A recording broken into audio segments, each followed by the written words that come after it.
Hello and welcome to NerdVsWorld, episode 39, The Theory of Everynerd. I'm Brendan. I'm Spindles. And I'm Ady. Okay, so on this week's show we have got Fallout from the Oscars. We're talking about that. It's been a while, so we're going to catch up with the whole Spidey now joining the MCU conversation. Especially based on the fact that we were talking about this last episode and then it happened directly afterwards. Yeah. I'm going to be going over the Hooked on Music science experiment that I went to recently. We got some films we've seen recently. Kingsman, Yeah, for example. Kingsman, yeah. Ady, you went to a steampunk do. I did indeed. And there's a Kickstarter for a 2-part indie film, well, indie web series called Rocket Man, which I'm going to be involved in a sound design capacity. And we're going to plug it So relentlessly. we're going to pimp the shit out of it. Seriously. We're going to plug that mercilessly. I've read the script and it's fucking adorable. And I really want to see it made. So yeah. It's well on its way. It's a third of its way to its total. Well, that's after one day, you said, After yeah? one day, yeah. So yeah. Cool. Looking fairly likely then. Yeah. Alright, what should we kick off with then, gents? Well, let's kick off with the Oscars. Kick off with the Oscars. That's I'll still... kick off about the Oscars. Well, yeah, in your that. case. Well, I'm not doing too much kicking off. I mean, I don't think they got everything right, but that's just me. But before we get into the kind of, who won what, Yeah. what did you make of Neil Patrick Harris as the host? I think he was let down by the writing. I think he was as charming and as charismatic as he could have been. I don't think there was enough material for him. Yeah. There were whole swathes of the evening where he was just utterly absent. But kind of when he was out, a lot of it was very good. I liked his opening number. The opening number was great. It was excellent to see Jack Black. Yeah, and Anna Kendrick. Yeah. But, yeah. But other than that, no, I don't know. I just think Ellen was an impossible act to follow for anyone, even him. I thought she was awesome last year. Yeah, she was very good. She kind of engaged the crowd a bit more, I think, than... Yeah. I don't know. If Tina Fey and Amy Poehler aren't doing the Golden Globes next year, maybe they should do the Oscars. That'd be awesome. Yeah, they keep threatening to let Ricky Gervais Please do. loose on it and stuff. It's just like, no, No. I do not ever want to see him doing anything like that. Yeah. Ever. No. Get Jonathan Ross over. He'll do a good job. I like Jonathan Ross. Get Stephen Fry to do it, but he's in the BAFTAs. True, yeah. Cool, so yeah. So yeah, I thought it was good. I don't think that there were enough kind of skits. There was the opening number, but there weren't any. I like the kind of Lincoln. the mashed together Yeah. skits that they do with stuff. Previous years where they're they're previewing the best films or whatever, and they kind of do a montage of them, and it was a bit of a piss take. But there was none of that. I was a bit sad. There was nothing like that. I thought there were a bit too many musical numbers this year. Yeah, although they did the live Everything Is Awesome. But that was awful. It wasn't the greatest. It was truly, truly awful. Did you not think? I didn't think it was incredible. No. The dancers seemed to just be Do doing whatever the fuck they want. Yeah. I'm sure at one point one of them forgot what he was doing and just walked off. And then there was just like there was 3 guys who were just rapping. Well, the Lonely Island guys. Yeah. Yeah, but they're cool. I like them. But they were awful. Yeah, but they're the Lonely Island, so they're all right. But they were awful. But they're cool. So they were it's fine. really, really bad. Yeah, but that's what they do. And then Tegan and Sarah just kind of mincing around in the middle of the stage for like about 30 seconds. I don't know. Maybe I just bought into it. Maybe. Yeah. I don't know. Cause I kind of liked it. Lots of other people have said it was great, and I just thought it was horrible. Yeah. For me to say that I think Lady Gaga was better than it is quite a thing. Lady Gaga is just incredible anyway. And that was a phenomenal kind of tribute. Yeah. Sound of Music. She did a kind of medley of Sound of Music, and it was really quite good. You can say what you want about Lady Gaga, but I think she's actually got a tremendous amount of talent. Yeah, no, I think she does. I just think she's just fucking mental. Well, I don't even No, think she's fucking she's- mental. I think she's kind of very, falls, very clever. falls foul of Yes. art but, from... genius madness. Yeah, I think Fine, she falls foul of I don't know, her art missing the mark sometimes. Yeah. But she's incredibly switched on in terms of how the industry works, and she's incredibly in charge of her career, Yes. which I think Fair. is tremendous. Her manager did a lecture here about a year and a half ago, and we were asking him about Lady Gaga, and he said his first involvement with her was at Miss Universe Awards way back when she was just on at the halftime interval just to sing a song, kind of as a nobody, a disposable sort of musical interlude. Yeah. But she wanted the rehearsals, she wanted to be involved with the blocking and the lighting. She knew exactly how she wanted to be lit, when she wanted to be lit. She didn't care that this wasn't meant to be for big exposure. She knew how she wanted to present herself. It was after that he became her manager, because he was just like, okay, fair enough, she knows what she wants. So yeah, ever since I had that lecture with him, You've thought more of it, yeah. I've had respect for anyone in the industry who can take charge of their career in an industry which is pandering more often than not to the lowest common denominator in terms of what they produce. Yeah. So, Which is a mass-produced pulp of shite. Yeah. I'm going to this more in my dissertation, which is maybe for a different podcast entirely. Maybe. But, Yeah, probably. so yeah, I've got a lot of time for it, and she can sing. Yeah, indeed. So, yeah, I think that for me is the most important. it was very talent that actually has talent. Yeah. It was very nice to hear her doing something different to her own material and belting out tracks from Sound of Music. And boy, did she belt them out. She did. She was great. But her stuff with Tony Bennett as well. Oh, great. yeah. Especially when she appeared on Strictly Come Dancing with Tony Bennett last year. That was awesome. I'm probably the only one in the room and the only one listening to this Who even watches near Strictly. watching it. Yes, I think so. Yeah. Fair enough. I like that show. I'm booking my first dance lesson soon as well, so it's all good. Cool. But yeah, so anyway. We'll have you on there, Paso Dobleing in no time, sir. Yeah, Argentine tango. That's what I want. All that passion. Original Argentinian tango. Argentine. No, well, an interpretation that my niece Between was two not dudes from. at knife point. Is that like That's fizzy, the original. Yeah, the original was is it. that like Fizzy Guava, Argentinian tango? It took me a while to get that. I'm ashamed to say. You know when you've been tango. Cool. Okay. Moving swiftly on from dance drink-based puns. So yeah, let's get to the awards. Yeah, the Who won what? I mean, obviously there's my usual gripe every year that sci-fi and genre films get passed over in everything but technical categories. Yes, but even then they got passed over there too. Yeah, because there was even less representation than normal. The only comic adaptation to get anything was Big Hero 6. Yep, and that was just best animated. Yeah. Yeah. And that's only loosely based on the Marvel franchise. Yeah. So, yeah. James Gunn did respond on Twitter to people who seemed to be picking up that Jack Black was being overly critical of superhero movies. He was following on from comments that were made the previous night at different award shows as well.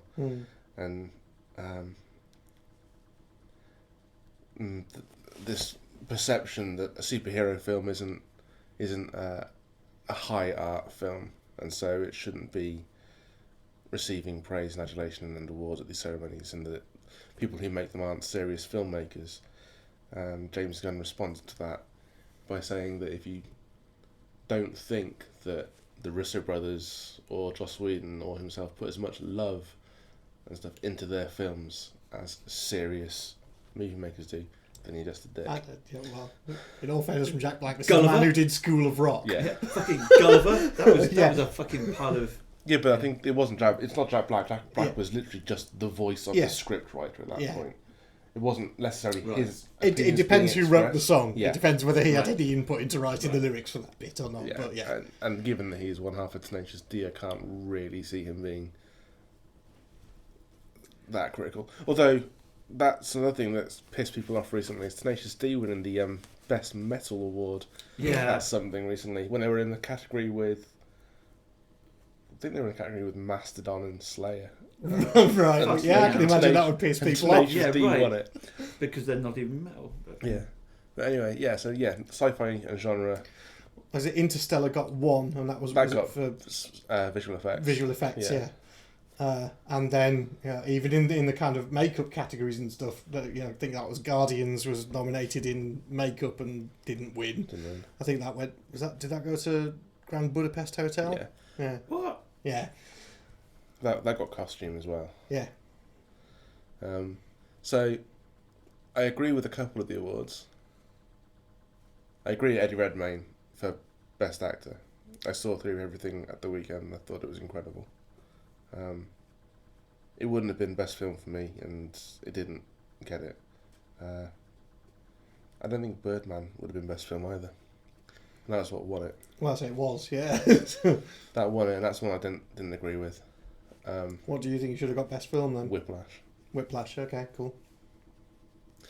My ranking would have been Whiplash, Boyhood, Birdman, Theory of Everything. Yeah, Boyhood didn't win anything, I don't think, did it, in the end? Patricia Arquette got Best Supporting Actress. Yeah. Which is right. But yeah, I was disappointed by that because Linklater picked up Director and Film Awards at the Golden Globes and I thought, brilliant, they're finally going to recognise him as someone who loves the art form. Well, yeah, for somebody who spent that long making a single film, that kind of shows dedication to the cause. Do you know about the film, Ady? Basically, it's about a kid growing up and he's filmed it over the entire span of this kid growing up. So he's been filming it for 12 years? Well, he's kept the cast together for 12 years, kept the story together for 12 years. I mean, it's just under 3 hours runtime. It does drag a little in places, but it is the film that every kid going off to college is going to have, in much the same way that Dazed and Confused was a rite of passage movie that most of us, I'm sure, took off to college with us. Yeah. So yeah, but I think I summed it up as a Generation X movie for the Generation I audience. Yeah. It has that sort of rite of passage feel, but very modern. But between that and Birdman, it's difficult to pick Best Director. I might have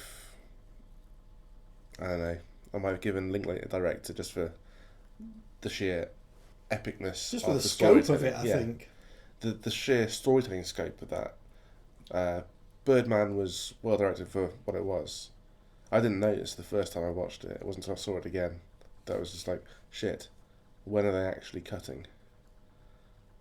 When are they actually stopping to reset the scenes? It's like, it's just continuous shot.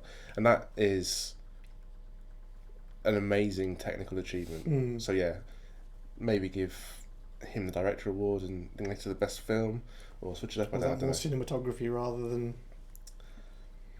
direction. I don't know. But yeah, so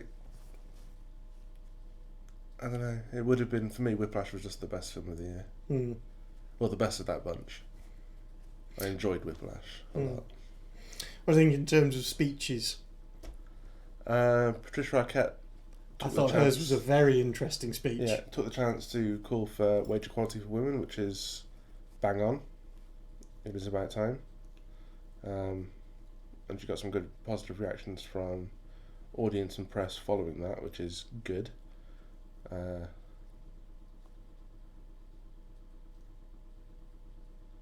else did I even see? J.K. Simmons just killed it again with his above average children. Well, yeah, he was the first one up, wasn't he, for the best supporting actor? But it was the I can't remember the guy what he wrote. The guy who kind of came up and basically started out by saying, I tried to kill myself when I was 15, 16. Oh shoot! Yeah, I saw. And that I thought was a very, very brave thing to do. And he basically got up and said, I didn't feel like I fitted in the world and I was depressed and all this. And then he kept going and he basically said, carry on, stay weird. Yeah. And then eventually, you'll be up here telling that same thing and passing on that inspiration. And I thought that was an excellent speech. Fair. I can't remember who that was. Was it for best original screenplay or best adapted screenplay? It must have been original screenplay. I can't remember. But we'll double check it anyway. Those films those ceremonies go late into the night. Yeah, indeed. But I thought that was a very, very brave speech. Yeah.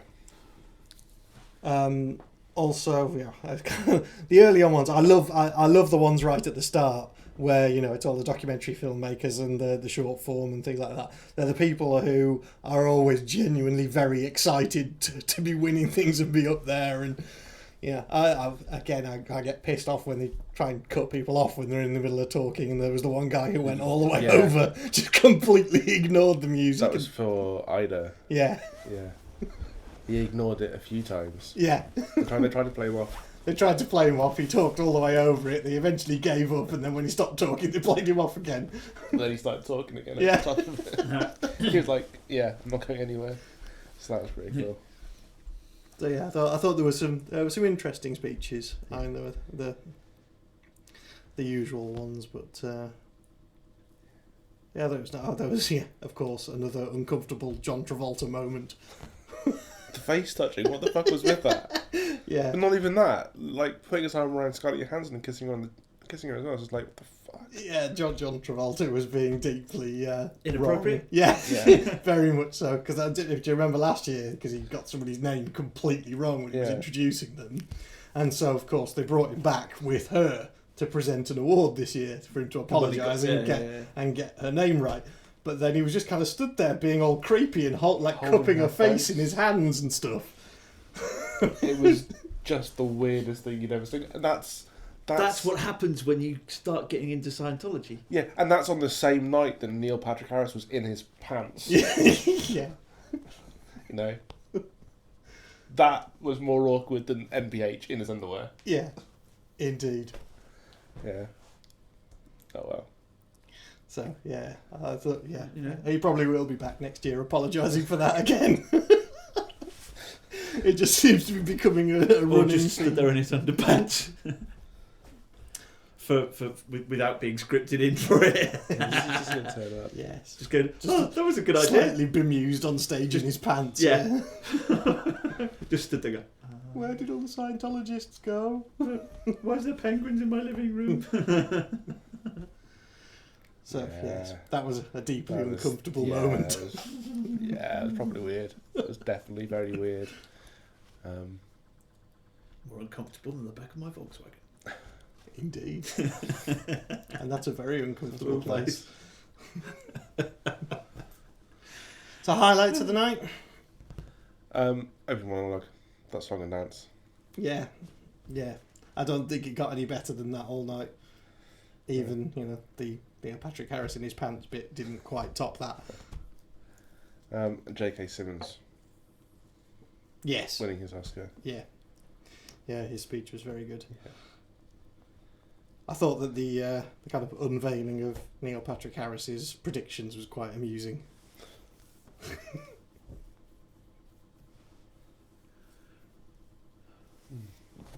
trying to think what else. I disagreed with a few of them. What did I disagree with? Best film should have been Whiplash. Best director should have been Linklater.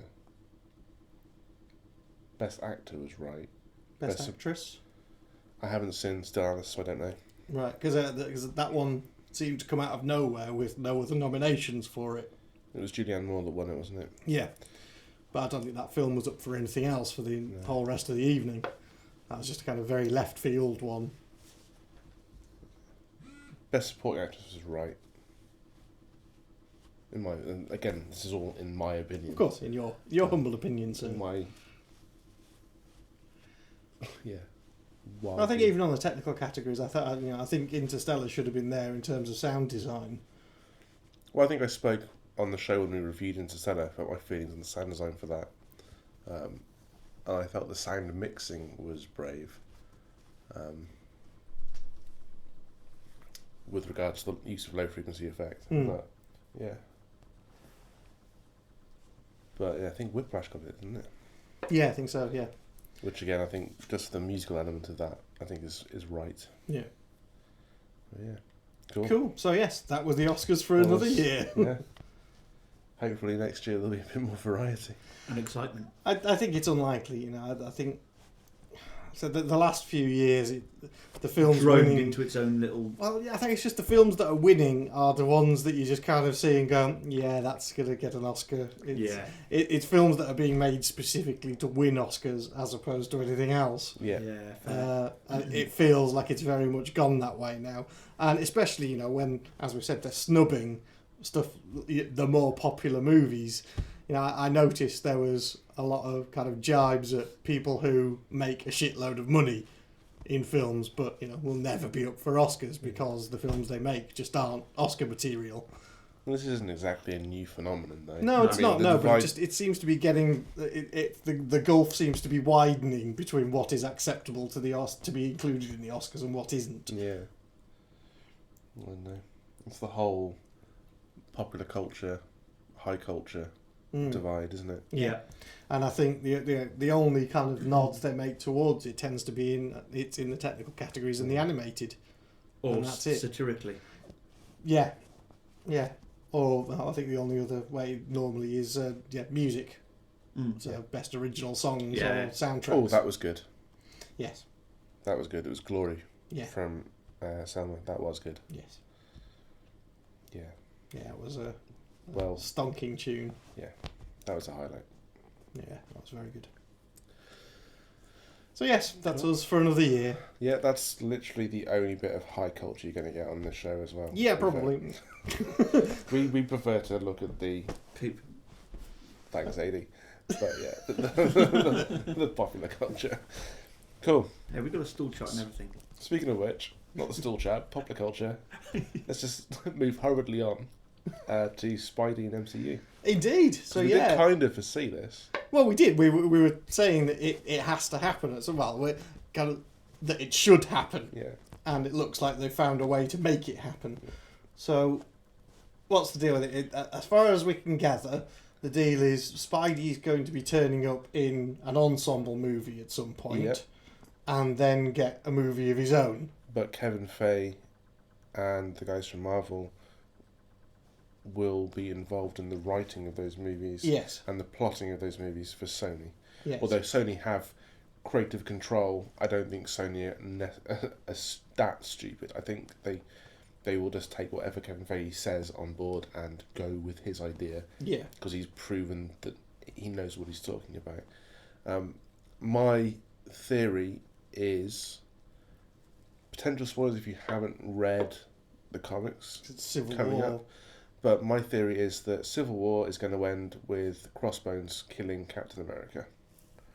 And we'll go into the next round of Avengers, Infinity War Part 1, with the Avengers without a leader in turmoil. And that is when Thanos will see his opportunity to kick off the Infinity War. And I think that film will end with Spidey appearing and taking control of the group.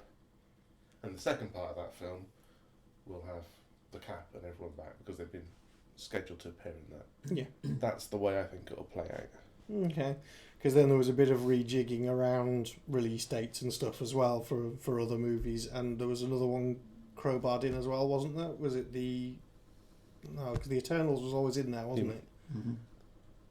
The Inhumans. So the Inhumans, sorry, not the Eternals. Well, Inhumans, did you see the Agents of S.H.I.E.L.D. promo for the second half of the series? No. No, I haven't. No. They actually used the phrase. She says, it's Sky, and she's like, I'm becoming something inhuman. Yes. So yeah, but yeah, they think they've put a Spider-Man film, a solo film in there as well somewhere. Yeah, so but I don't know whether they bumped something else off instead. I couldn't see anything missing. Black Panther was still there. Ragnarok was still there. Captain Marvel was still there. Guardians 2 was still there. Yeah, I couldn't see anything missing from the schedule. Okay. I think that they must have just rejigged some of the dates then. Yeah. Well, Guardians has come forward anyway, Guardians 2. Yeah. Yeah. So that's 17. It's next year. Next year, okay. Yeah, next year. I think. Age of Ultron has been moved forward to the 23rd of April. I think I said that last time. Yeah. So, We are now on the countdown. Yeah. They released the poster for it today, which is good. It's about the most you can say about it. It's got everyone there. Yeah. It's even got Vision I thought it flying was a up. bit Empire-y. What? Strikes Back? Yeah. Really? Yeah. The poster. I'm not sure I see that. Okay. You look at the original UK Empire one with all the... Kind of. Yeah, I can kind of see what you mean. Yeah, because they're all sort of... The characters are all all flying in front around and the then bottom, there's aren't they? Yeah. shit going on in the background. Yeah. There's I no... haven't seen it. Mate. There's no one turning around and showing their ass, this time. Yeah. They've actually managed to pose the women realistically, which is an improvement. But yeah, they're all there apart from Ultron. I couldn't see Ultron. Still lots of little robots, not actually him. Or maybe that's just the hints at. Yeah, Vision was there. Scarlet Witch and Quicksilver were there. Nick Fury was there. But yeah, no indication of any other superheroes. No, there wasn't. So that's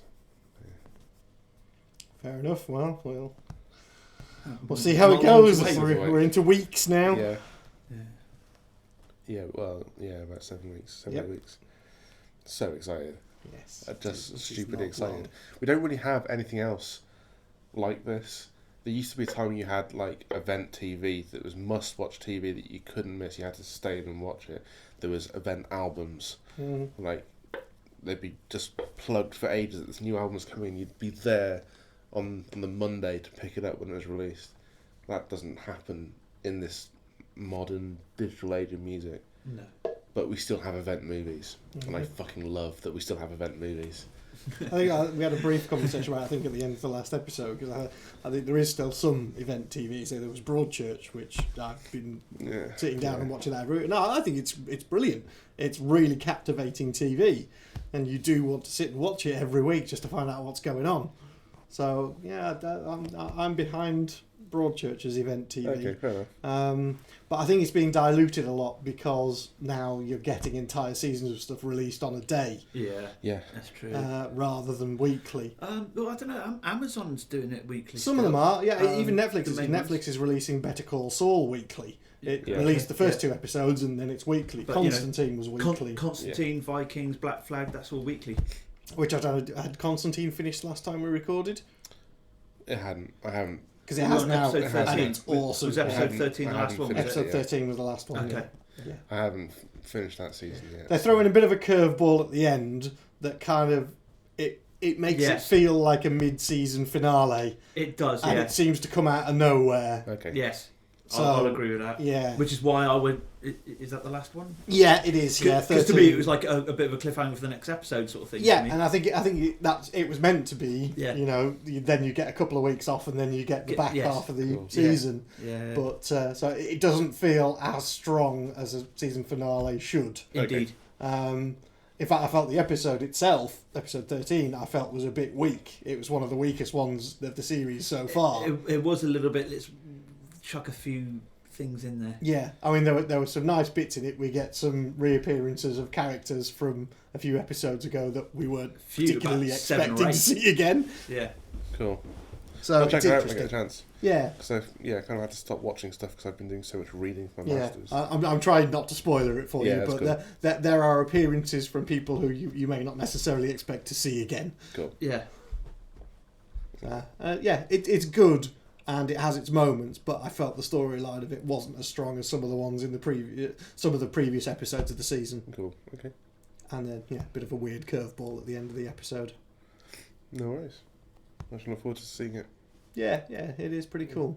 So I think it's weird that some series are being released in their entirety and some are being done on a kind of weekly release schedule. Yeah. And I don't know what. I think there seems to be no rhyme or reason behind whether it gets released do you in not? one or whether it gets staggered. Well, from if you look at the ones that are being released on a weekly basis, it's the ones that the actual networks have devised or done themselves. Whereas the other ones that's been released in whole sections is ones that they've bought licensed. Well, no, because Netflix is releasing the whole of Daredevil in one day. The whole of the new Daredevil series, they're releasing the whole thing in one day. Yeah, but previously, is Better Call Saul only on Netflix? That's Netflix, yeah. only on Netflix. Only on Netflix. Yeah. Okay.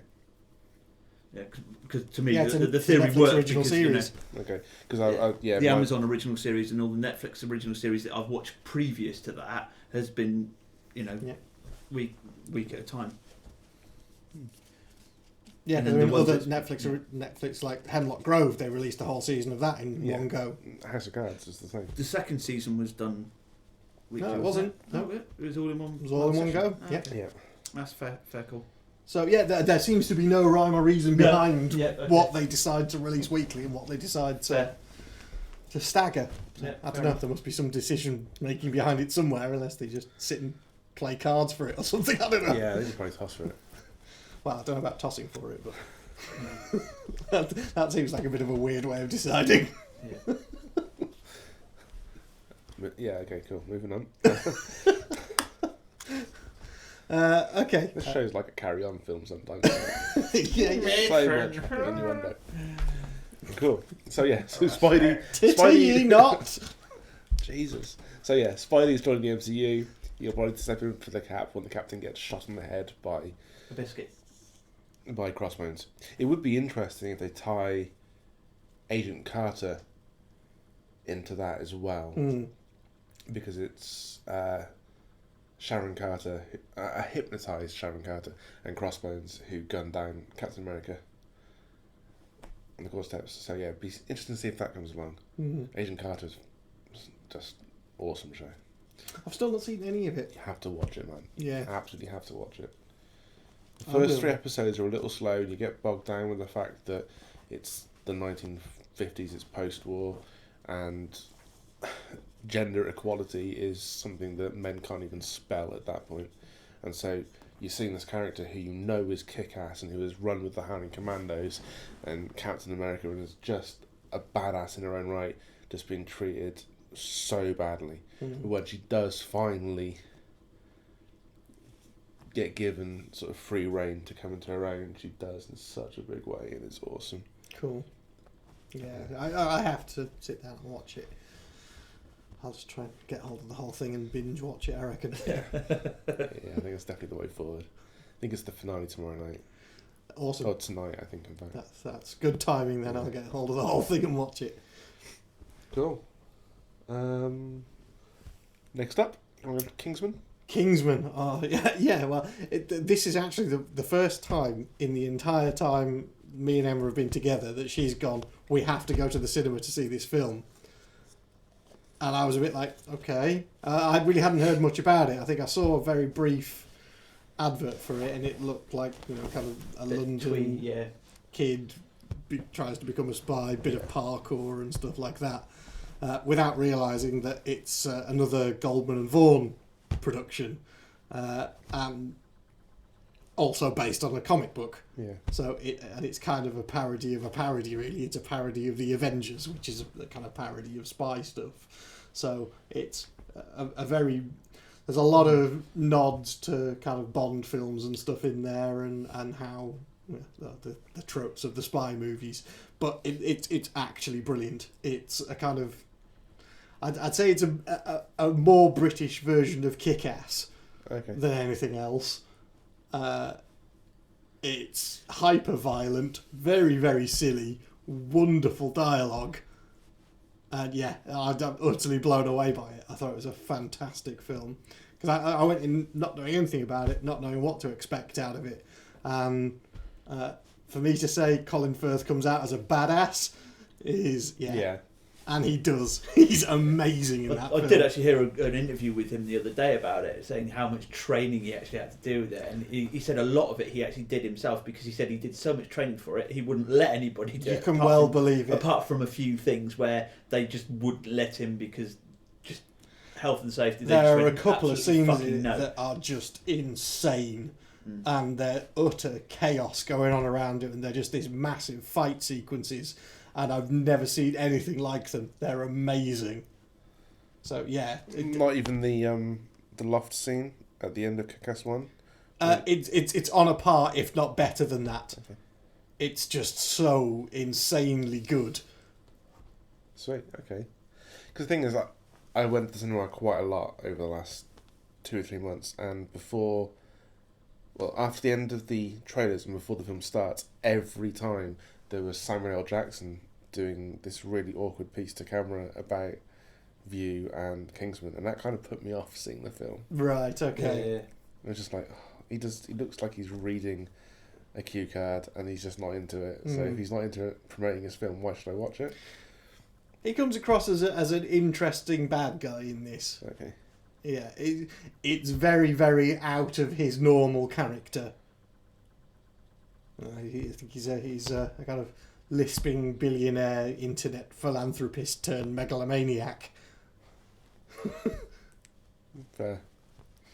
Yeah, and there are some wonderful dialogue choices in it. Just they're sat down eating at McDonald's and stuff, and there's the puns on.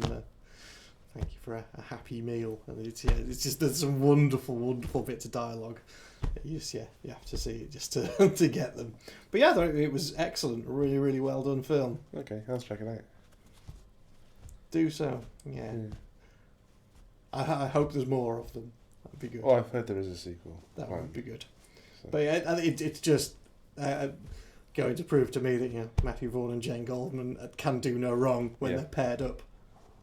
Yeah, I've not seen them do a bad film. So yeah, that was that. Cool. Go watch Kingsman. It's great. Do you want to tell us about the steampunk party you went to, Eddie? Yeah, well, it was a steampunk tea and dance extravaganza of a local event from a couple of local authors and comedians. Yeah, because we were supposed to be going along, but car trouble unfortunately meant that we couldn't make it in the end. Because we didn't know you were going. Yes, it was kind of last minute, but because I didn't know whether the children were allowed and stuff like that, so it was something fun to take my daughter to. So, which is great. She came away with an Octa Kitty made by Jess. Yes. But yes. Makes some very interesting toys. The Octo Kitties being some of them. With button eyes. Yeah. But no, it was very, very entertaining. It was a great day. Some really lovely people. For a nice small local event. It was well worth going to and supporting as best we could. My daughter loved it. I loved it. Because did they actually teach you how to do there was some dances? Yes, there was two people who came along for various, one for waltz and one for sort of medieval sort of dance. Some poetry and some readings from the books that was been released and a few musical interludes. Yeah, because we saw Jessica Law. She did the opening thing at the Mr. B Valentine Ball that we went to. She was the opening act on was she ukulele or was she banjo? Chromed semi-acoustic ukulele. Yeah. But very, very good, very, very good indeed. But yeah, as I said, it's certainly a lot of really lovely, friendly people there, and it was good to see. Yeah, I mean, so many the kind of local steampunk scene seems to be getting a lot bigger, which is kind of cool. It is. A lot of people are very interested in it, and I definitely brought a new member along with me, so yeah, that was good. Sweet. It was very cool. I mean, I think we're trying to get as many of the events as we can, kind of on the calendar. So if there are other events and stuff going on out there, then let us know and we'll add it all onto the calendars. Awesome. Kind of promote events. Yeah. We have that facility on the website, so yep, we'll use it. Indeed. Yeah. Speaking of events, what have we got coming up? Not long till Sci-Fi Weekend of Gents. Yeah. It's counting down. It's about 3 or 4 weeks now, isn't it? It is. Yeah. It's not long at all now, because I think we know who's interviewing who now. Yeah. So who have you got? I'm interviewing. I've completely forgotten. Somebody. Of course, I've completely forgotten. No, James Cosmo. There we go. Yes. Interviewing James Cosmo, who because I saw him at the Sci-Fi Ball, and so I'm ending up interviewing him, and Emma's interviewing. I've forgotten his name too. My brain's just completely gone now. I put you on the spot. That's what the problem is. But yes, Emma's doing an interview as well, and then there's a possibility that we're going to be doing some panels as well. And then we'll be around doing podcast recording things and hopefully some giveaway type stuff. Yeah. Got a bunch of kind of signed things and promotional gubbins to give away. So yeah, come and find us over the weekend. Yeah. If you're there. Yeah. It's number 6, isn't it? This is Cyber Weekend of 6, yes. So we'll be hashtagging SFW6. SFW6, yeah. And of course, the other person who's going to be there is Helen Arney. Yep. Who I saw recently. Who has been on the show before and you saw recently. And this is the other thing we're going to talk about. Yeah, it was really, really interesting. It was with Manchester Science, and it was at the Modern Art in Oxford, and it's an exhibition called Hooked on Music. Now, it's a big experiment to try and define catchiness in songs. The application for it being that there has been evidence to suggest that dementia patients can respond well to catchy songs from their childhood to their favourite songs. The problem oftentimes being that dementia patients don't typically have surviving family and friends around them to be able to inform the doctors of what that person's favourite songs might have been. So the search is to try and find a generic sort of coverall idea of what makes a song catchy. So what are the hooks? Yeah, exactly. Yes. So part of it was this computer game, which you can still play, and by playing the game, you are contributing to the research. And there are various different types of game. The first one is one where you hear the song. If you recognise it, you say you recognise it. It cuts out for like 4 seconds. You have to sing along, and when it comes back in, you have to say whether it came back in at the right place or the wrong place. And there's one which will play 2 parts of a song and ask you to choose which part you think is the catchier of the 2 parts.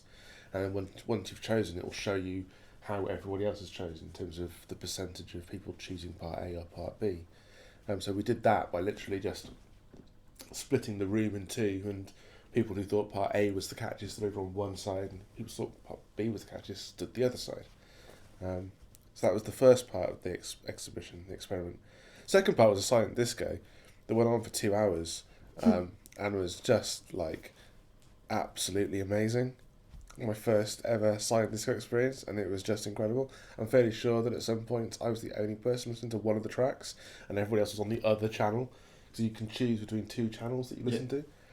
And I knew that the first hour of the set would be songs that were in the game, and I knew that Whitney Houston, I Want to Dance With Somebody, was in the game because I played it, and I've been saying that as soon as that song comes on, I'm just going to go for it because it's my jam.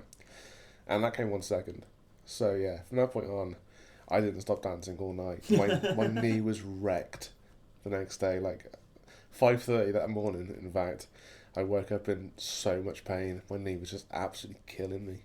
I couldn't walk on the Saturday, but it was worth it for the crazy shapes I was throwing. Awesome. Yeah. So for those who've never been to or know what a silent disco is. Oh yeah, everyone's given headphones, so you're hearing the music and you don't know what everybody else is listening to. We did because we kind of like coordinated and it's like, what song you listen to, and say okay, we just choose the channel. But you have 2 channels that you can choose from, and there'll be a different track on each one. So there was a clash at one point in the night where Queen, Bohemian Rhapsody was on channel 1, Taylor Swift, Shake It Off was on the other channel. So it's like, which one do you listen to at that point? Oh, Queen. Well, obviously. for 3 of the 5 of us in our little group, Queen was the choice. For the other 2, it was Taylor Swift. I wasn't one of the 2. I chose Queen. Although I did flick. Of course you did, sir. I would disown you right now if it had been anything else. But that song's so fucking catchy. Shake It Off is just so fucking good. Thankfully, I have no idea what it even is. Have you not even heard the Nine Inch Nails Taylor Swift mashup? No. Perfect Drug, Shake It Off. No. Dude, like, seriously, it's awesome. Okay. But yeah, there are so many great songs played. Lots of Bowie. You see now, because I remember years and years ago, and this is in the days when Tomorrow's World still existed. Oh, I love that show. And which has now become the Gadget Show. I absolutely loved it. Yeah, it was one of my favourite shows on TV. You know, just watching it going, in the future we'll all have stuff like this. And one of them was essentially a silent disco, and it wasn't headphones, it was directional sound. Yes, I remember that. So you had a dance floor, and then you had speakers that pointed down. I think they did, yeah. They actually had that somewhere in London. They literally pointed straight down, so you could only hear the music if you were on the dance floor. Circle. If you were outside of that thing, you heard nothing. You couldn't hear the music at all. Yeah. Yeah, but that kind of wouldn't work. Well, it did. They showed it. It did. But how do they get the subs, the low frequencies directed? I have absolutely no idea. Low frequency, they're not directional. High frequencies, yes, you can focus. Absolutely no idea how they did it, but they did. They did a thing of it in the studio and showed it. So I don't remember, because I think I was probably about maybe 18, 19 when this was on TV. Yeah, but I remember it being... Yeah. Oh well. I don't know how they'd managed to focus the low frequencies, but... Well, maybe they couldn't entirely, and that's why... Maybe they couldn't, and that's why it never existed. Well, actually, if it was that many years ago, maybe bass-heavy music like the dance music we have now wasn't quite so prevalent. Yeah. So maybe it wouldn't be an issue to focus the dance tracks of the time, which would probably be quite... A bit more bleepy. Energy. Yeah. Yeah, it was kind of 90s bleepy era. So maybe that was it. Maybe the music lent itself to being focused. I found myself searching Spotify the other day for Satan by Orbital, and it's not on there. I was gutted. Yeah. Right. There's very little Orbital on there. I was just kind of like, you know what, I really fancy listening to Satan right now because it's an awesome tune. And it just wasn't there. Gutted. So yes, thank you. I wasn't sure what a silent disco was, because that was in my mind. That's what I'd kind of been introduced to. It's also a misnomer, because it's not. It starts off kind of silent, but by the end of the night, you're just singing along with headphones on, and the people they're taking videos, and like I dread to see any videos of my killer moves. And so is it interesting when you've got lots of people dancing to two different tunes in the same space? Yes, because you're not sure what they're dancing to. Because it's just like, I was pretty sure I was the only one dancing to Whitney Houston. I'm not going to lie. If it wasn't for the fact that I knew that two of my friends were also listening to that track with me, then I would have been convinced I was the only person dancing to that song. Because you look around and you're just there going crazy for it, and people aren't. You're like, they're doing a completely different dance. Is it just me? Are you listening to the same song, or am I just nuts?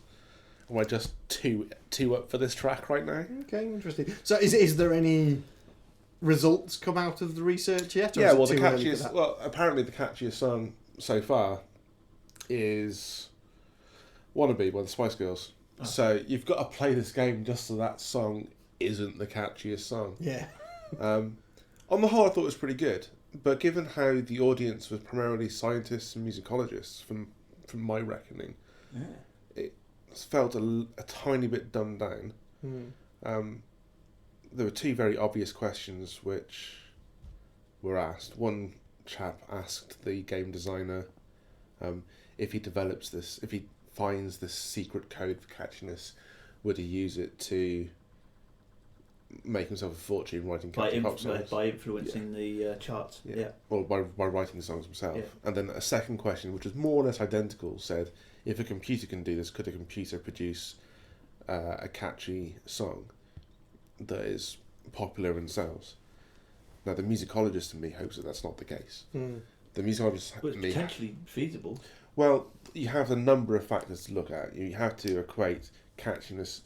People are wrongly equating catchiness with popularity. Yes. Because there are some songs which aren't popular, but are irritating as fuck and catchy as hell and get in your head. So there's that. But if it does turn out that a computer can churn out, take this formula, apply it to some generic, produce a number one hit without any kind of cultural context informing how that song charts and is perceived and received by the audience, then like new musicology as a branch is like fucked. They'll have done what Linkin Park have been trying to do for 5 albums. Because my focus is very much on culture and society having a key role in music. I think for me it's all I think there are certain chord progressions that when I hear them, it's kind of like that's what attracts me to a song. Yeah. And it's not even necessarily just in a particular key or whatever. It's if you take that progression of chords and then transpose it into different keys, it'll still get me. It's always in, it's always in instrumental scores on soundtracks. It's in a couple of songs that I really like, and I kind of hear it all the time. And that for me, if I hear that, it's like immediately I associate with that song and I will like it regardless of who it's by. So that's a kind of weird branch of it, because that's not necessarily catchiness. That's just, I don't know, what is a pleasing progression of chords. It plays into some aspects into identity, and how music helps us form identity. And we tend to gravitate towards things that we like. But with the argument of culture and societal influence again, whilst Wannabe might be the catchiest song ever, it did so well at the time because at the time it spoke to what was happening. It had its finger on the pulse. It was the zeitgeist. It was the thing. It did so well as a result of that. Would it do so well today? Would it have done so well 20 years earlier than when it came out? Possibly not. So this is why I think a computer couldn't do it. This is why I also hope a computer couldn't do it. Well, so. Yeah, I don't think it's going to be able to. Until you've cracked the kind of AI aspect, I don't think that computers are going to be able to do it. Yeah. Because I think what a computer will digitise as being an amalgam of the catchiest things will likely be utterly unlistenable by the human ear. Yeah. Because that's the way these kind of things work, is they'll mash them together with a bunch of frequencies and go, there you go, that's the amalgam of those. And it will be something that you just cannot physically listen to. It's true. It is true. Like the loading tape of... Essentially, yeah. Something like that, yeah. That's cool. I just want to, Either that or they'll just try and fuck us up and generate the brown note. Yeah. I just want to have a career in musicology going forward and not be ruined by this thing. So, Not have your job taken over by the machines. Yeah. Replaced by a small shell scripter. The last bastion of any kind of academic work in music. Oh well, never mind. Cool. So, yes, that was that. But it was a lot of fun, and despite the pain in my knee, it was an awesome night. Cool. And I would definitely do it again. Yeah, that's very cool. Well, yeah, I think we'll have to see if we can catch up with Helen and Annie at the Sci-Fi Weekend and have a chat with her about it. She was great. Oh, it was so awkward beforehand because my workmate who went along, he thought he recognised her as somebody else. He went up to speak to her and was like, "Oh, sorry, you're not who I thought you were." So he just ended up running away from her. And then later on, we went downstairs in the basement of the museum, and he was like, "Oh God, she's the host." But yeah, pretty cool. Nice. Right, what are we going to wrap up with? Rocket Man. Yes, indeed. Yes. Tell us. Cool. Tell us all. So, Rocket Man is a 2-part sci-fi web series. I'm getting involved doing sound design and some on-set sound for it. I've seen the script. It's wonderful. It's a lovely story that speaks to more modern independent sci-fi in terms of its audience. So it's kind of using the vastness of space, if you will, as like an allegory for the loneliness of the human condition. Inspired by the lyrics of Bowie and Elton John. Yeah, it's a sweet little script and a nice little idea that I think will play out quite well. But obviously, to do that, we need to raise some money. Indeed. So there is an Indiegogo campaign. We'll put all the links in the show notes.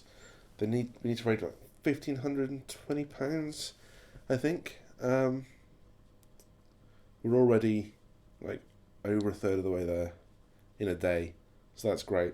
That doesn't mean you should just not contribute. You should definitely contribute because we want to build a spaceship. We want to build a full set.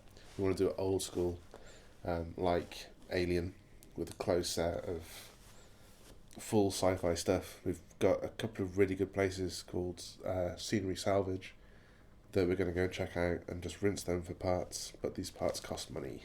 Yeah. And set building costs money. So yeah, if you can help out, it would be wonderful. If you can help out financially, awesome. If you can't, just help share the campaign. Absolutely, yeah. It's all about sharing it and telling people about it. Yeah. Sweet. And I get to do some cool sound design because we've got a Radio, who's the director, has this working old school Super 8 camera with clockwork parts. Cool. Nice. So I just get to play with that, record that, make some cool sound design out of that. So yeah, it'll all be awesome. Like, properly awesome. Cool. And then hopefully we're doing some music video shoots as well. Yeah. Yeah. You'll have to wait and see on that one. Yeah, we're going to record your vocals at some point. Yeah. That'd be cool. Yeah, and well, so yeah, and yes, website update is there's going to be more stuff being added to the website before the Sci-Fi Weekend. There's a whole bunch of social features that I've been working on that are going to be pretty much ready to deploy next week, I would imagine. So yeah, cool. There'll be a bit of testing of that going on this week, and then it's all groovy mobile first stuff, so everybody can surf it nicely on their phones. Nice. Awesome. Right. Well, I think that's just about it for this show. Pretty much. Cool beans. Well, thanks everyone for listening. I've been Brendan. I've been Spindles. And I've been Ady. And until next time, take care and be excellent to each other.